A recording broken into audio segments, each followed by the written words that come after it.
ans déjà, quand j'étais ministre de l'Environnement, je me préoccupais à ces questions-là. Dans le Médina Yoro Fula, ce trafic très important. Maintenant, bien sûr, après, l'Océanium est une association à but non lucratif qui a pour but la connaissance et la protection de l'environnement. Donc, depuis ce temps et tout le temps, nous sommes sur le terrain pour nous intéresser sur ces questions qui sont pour nous des questions cruciales, des questions de survie de l'humanité, donc des questions de survie de nos populations agriculteurs, éleveurs, pêcheurs, forestiers.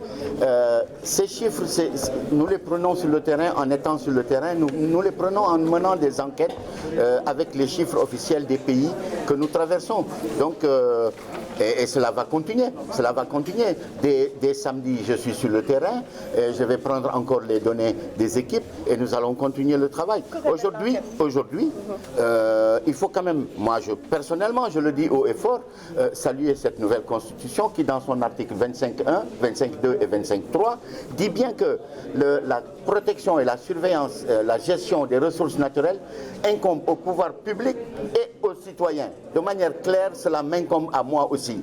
Donc je me donne le droit, puisque la Constitution me le permet, de préserver l'environnement et de dénoncer tous les abus qu'elle subit. Qu'avez-vous vu sur le terrain? Alors, nous voyons au quotidien sur le terrain des centaines de charrettes, des centaines de voitures qui traversent, des camions qui traversent comme ça avec soi-disant des autorisations bidons qui pillent la forêt.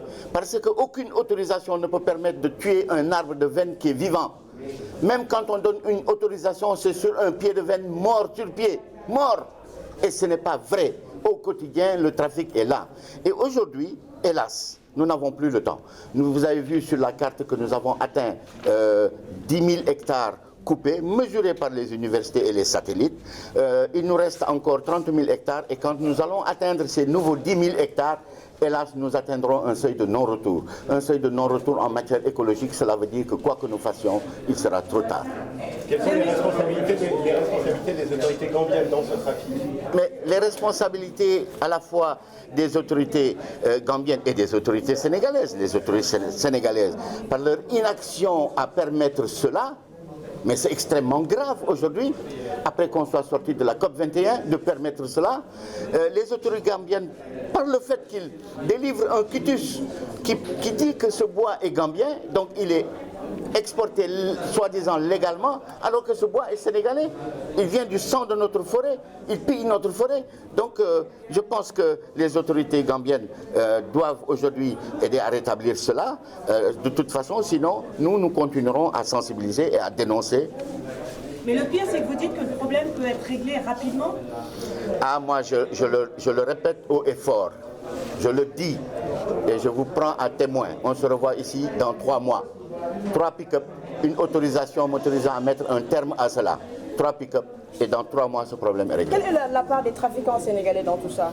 Elle est extrêmement importante. Elle est extrêmement importante parce que c'est des lobbies très puissants qui ont le pouvoir de mobiliser les médias. Vous l'avez vu quand j'étais ministre de l'Environnement, tous les médias au quotidien m'attaquaient comme quoi moi-même j'étais un trafiquant de bois, que j'avais des cousins qui avaient des... etc.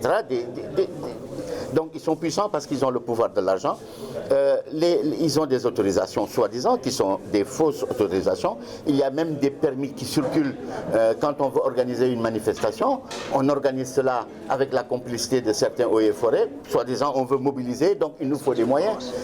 Les exploitants sénégalais sont directement impliqués, soit parce qu'ils trafiquent le charbon, soit parce qu'ils trafiquent le bois, soit parce qu'ils sont complices des trafiquants gambiens, soit parce qu'ils vendent le bois aux Chinois. Ils sont complètement impliqués.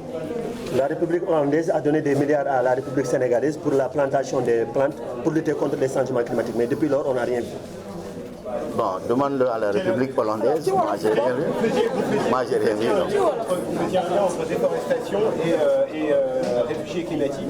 Est-ce que vous pouvez expliquer? Mais oui, mais vous savez, on ne quitte pas un endroit où il fait bon vivre. Quand un pêcheur a de la ressource, du poisson, quand un agriculteur trouve des terres fertiles, quand un éleveur a de quoi nourrir son bétail, on ne quitte pas un endroit où il fait bon vivre. C'est soit pour la sécurité, soit pour l'accès à la ressource qu'on quitte un endroit. Et Aujourd'hui, malheureusement, cet accès à la ressource est menacé dans nos pays parce que nous sommes en train d'installer le désert. Est-ce que vous savez qu'en 1950, les permis pour exploiter le charbon de bois étaient délivrés dans la forêt de Sébikotane, à 50 km de Dakar? En 1950, il y a près de 100 ans. Aujourd'hui, nous sommes dans les confins de nos frontières avec la Guinée-Bissau, avec la Guinée-Conakry.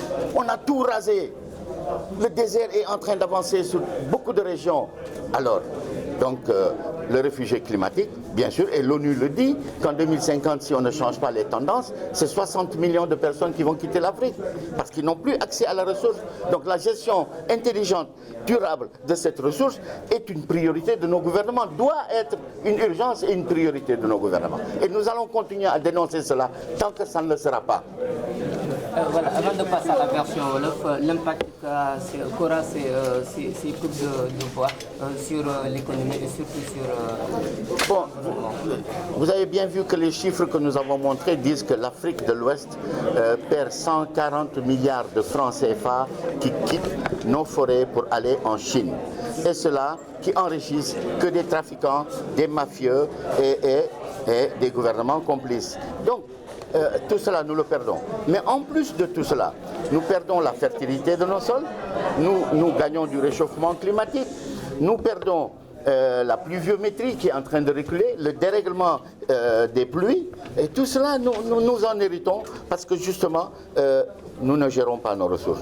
C'est tout cela qui est grave dans notre économie. Vous parlez de pâturage très important. Mais bien sûr, parce que les pâturages aujourd'hui, ils disparaissent. Le bois de veine est un pâturage aérien, c'est-à-dire qu'en période de sèche, quand le bétail n'a plus d'herbe, les éleveurs coupent les branches du bois de veine que mangent les troupeaux. Donc c'est un pâturage aérien qui est extrêmement important. Et quand les forêts disparaissent, il est aisé que le sable s'installe. Plus rien ne pousse quand le sable s'installe.